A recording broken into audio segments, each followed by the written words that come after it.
This is Spencer from Coolyeahalright.com here with a review of the unique deck-building game Signs of the Sojourner, available via Steam for Mac and PC.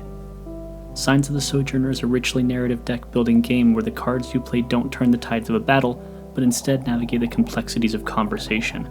This unique combination allows the game to build relationships between characters through conversation, but unlike in any game I've played before.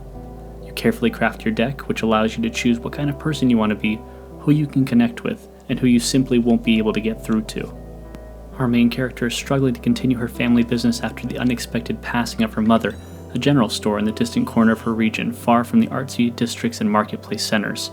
Her mother used to traverse this region as a part of a traveling caravan, heading long dusty roads to secure goods from neighboring communities. Without food, art, and other important items to sell in the store, your livelihood, legacy, and your community's well-being are at stake. You're soon hesitantly invited to join your mother's old traveling group and explore neighboring communities to meet merchants, townspeople, and even thieves. Whether you're able to convince them to sell you goods or learn valuable information is all about how you choose to play the game. At the beginning of the game, you're taught how to manage and build your deck of cards.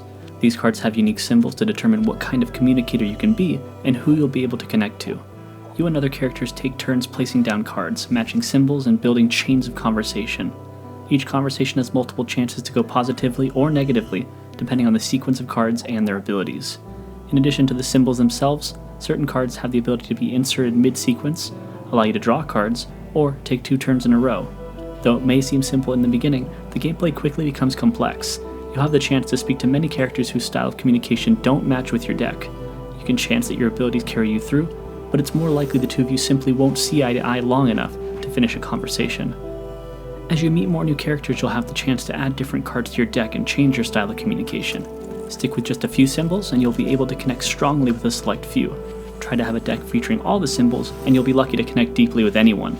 In my first playthrough, I tried to be a character that appeased everyone, only to see some of my strongest relationships deteriorate over the course of the game, as I tried to have the widest variety of cards possible in my deck. In subsequent playthroughs, I focused on certain card types to push further into certain areas and storylines I wasn't able to access before, while sacrificing the chance to secure items or develop relationships with certain characters. The game's structure is non-linear, and your choices and relationships determine your course throughout the story. Different character relationships will allow you to explore certain areas that other plays through the game may leave unexplored.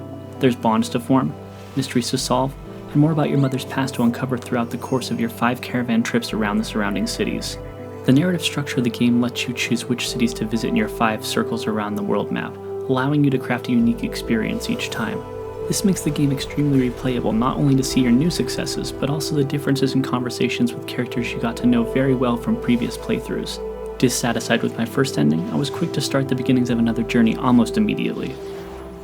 The presentation of Signs of the Sojourner is pleasant and welcoming as a diverse cast of characters come to life through layered conversation. Although the animation is minimal, the characters are able to display a lot of emotion through just a few facial expressions due to the deep exploration into their personalities. The different locales feel unique and lively even though they're explored mostly in title cards and backdrops, and the music perfectly embodies the sights and sounds of hitting the open road, exploring the unknown, and giving each city its own unique feel and personality. Due to the richness of the story and its characters, the surprising complexity and depth of its card-based gameplay, and its non-linear and replayable story, Signs of the Sojourner is one of the games I've enjoyed playing most so far this year. Some games have longevity due to the fun but repetitive nature of their mechanics, but this game is able to be played again and again on the strength of its story, characters, and setting.